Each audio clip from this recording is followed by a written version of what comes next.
그 범죄가 성립하는 요건들을 충족시켜야겠죠. 성범죄 사건에서는 주로 일단 첫 번째로, 다음 두 번째로, 그리고 세 번째로, 제가 담당했던 사건 중에도 그런 게 있었습니다. 술을 먹고 장난치는 과정에서 주장하기를 그 의뢰인이 그 친구의 가슴을 만졌다고 주장한 일이 있었습니다.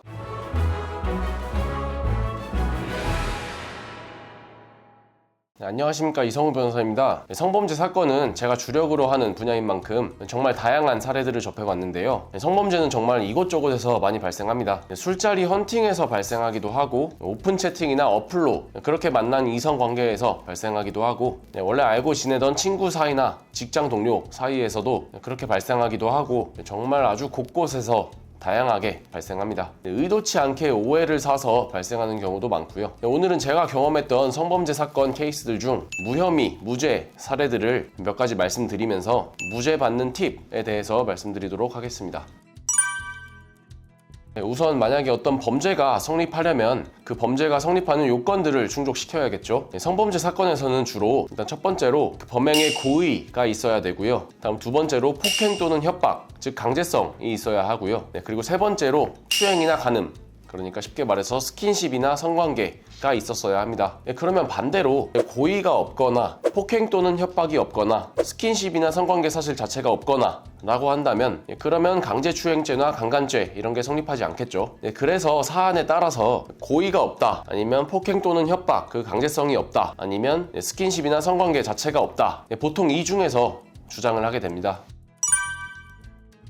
쉽게 생각해서 그러한 사실 자체가 없었으면, 그런 접촉 자체가 없었으면 당연히 성범죄가 될 일이 없겠죠. 적어도 뭐라도 접촉이 있었어야 성범죄가 성립할 거니까요. 아니면 적어도 어떻게 닿았다고 하더라도 그냥 우연히 잠깐 스친 거라면, 그러면 강제추행이든 강간이든 이런 게 되기는 어렵겠지요. 제가 담당했던 사건 중에도 그런 게 있었습니다. 의뢰인이 친구들과 술자리를 가졌어요. 그런데 같이 술을 먹고 장난치는 과정에서 그 어떤 같이 있던 친구 중 한 명이 주장하기를 그 의뢰인이 그 친구의 가슴을 만졌다고 주장한 일이 있었습니다. 그 사건을 담당하면서 저는 당시에 그 증거들 중 하나였던 CCTV 영상을 자세히 분석했는데, 진짜 거의 0.1초 단위로 쪼개서 분석을 해보니까 의뢰인의 손이나 팔이 그 친구의 가슴에 닿았는지 안 닿았는지 정말 애매하고, 만일 닿았다고 하더라도 그 술자리의 그 테이블 좁은 공간에서 그냥 팔을 빼다가 아주 잠깐 스치듯이 닿았을 가능성이 높아 보였습니다. 그래서 제가 그 CCTV에 나온 의뢰인의 동작을 하나하나 분석을 해서 이게 도저히 만지려는 의도로 볼 수가 없다, 그런 점을 강조해서 주장을 했고, 또 그 좁은 공간에서 그렇게밖에 움직일 수가 없었다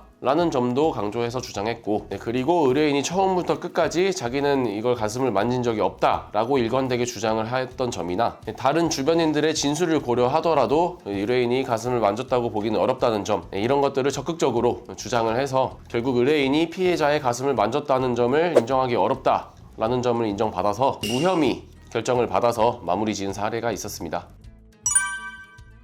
강제추행죄나 강간죄 같은 경우에는 폭행 또는 협박으로 라는 수단이 요구됩니다. 쉽게 말하면 강제성이 있어야 한다는 말이죠. 그러면 반대로 그런 강제력이 없었으면 이거는 죄가 되지 않겠죠. 제가 담당했던 사례로 말씀을 드리면, 의뢰인분이 썸 타는 여자분이랑 술을 먹다가 그 여자분의 옆자리로 가서 이야기를 하다가 그 여자분이 자기 팔뚝 근육을 자랑을 하길래 자연스럽게 그렇게 팔뚝을 만지고 그런 일이 있었는데, 나중에 갑자기 그 여자분이 기분이 나빴다고 하면서 이걸 경찰에 신고한 사례가 있었습니다. 그런데 당시 상황을 잘 살펴보니까 서로 어느 정도 호감이 있었던 점이랑 그 CCTV에서 보이는 의뢰인의 모습 이런 것들을 보니까 그냥 서로 자연스럽게 접촉을 하게 되었었던 것으로 보이고, 그런 점을 잘 주장을 해서 무혐의를 받은 사례가 있고요. 또 흔히 있는 사례고 저도 담당했던 사례가 조금 애매한 썸을 타는 관계에서 결국 어쩌다가 이제 술을 먹고 성관계까지 나아갔을 때 상대방 쪽에서 어찌됐든 기분이 나빠져서 결국 고소를 하게 되는 경우가 종종 있는데요. 그 성관계까지 나아간 경위가 아주 자연스럽고 그런 강제력,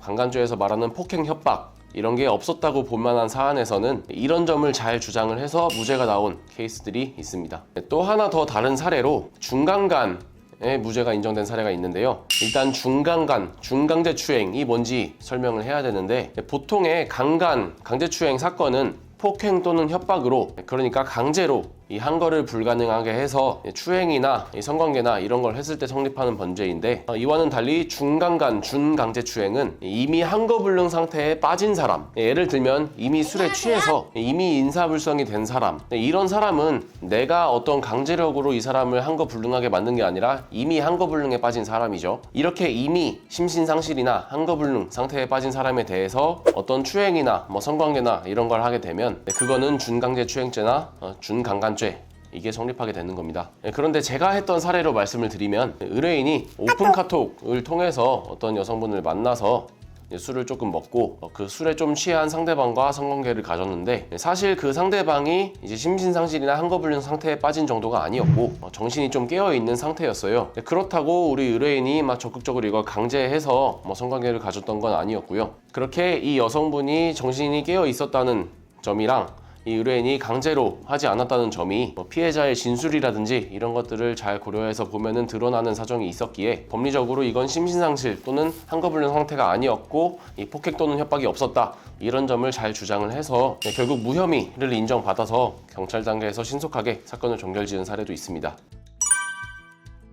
대부분의 범죄는 그 범죄가 성립하기 위해서는 고의가 요건이 됩니다. 과실범 처벌 규정이 있는 게 아니고서야 보통 고의가 있어야 범죄가 성립합니다. 제가 경험했던 사례를 하나 예를 들면, 운전면허 학원 그 선생님이 있었는데, 운전면허 수업 중에 그 학생의 손을 잡고 이렇게 같이 핸들을 돌리면서 운전을 알려줬는데, 그 학생이 이게 강제추행이다 라고 해서 고소를 했던 사례가 있었습니다. 이 사건에서 저는 변호인으로서 그 선생님의 행동이 강제추행으로서 고의가 있었던 행동이 아니라 그냥 수업에서 필요한 행동을 했을 뿐이고, 또 이 선생님이 다른 학생들, 그러니까 남학생이든 여학생이든 상관없이 그렇게 항상 수업을 해왔다는 점도 주장을 하고, 또 학생들이 여성이든 남성이든 상관없이 이 선생님에 대해서 좋은 평가들을 남겼던 점, 이런 사정들을 주장을 해서 그 의뢰인의 행동에는 강제추행의 고의가 없었다 라는 점을 인정받아서 결국 무죄가 인정됐던 사례도 있습니다.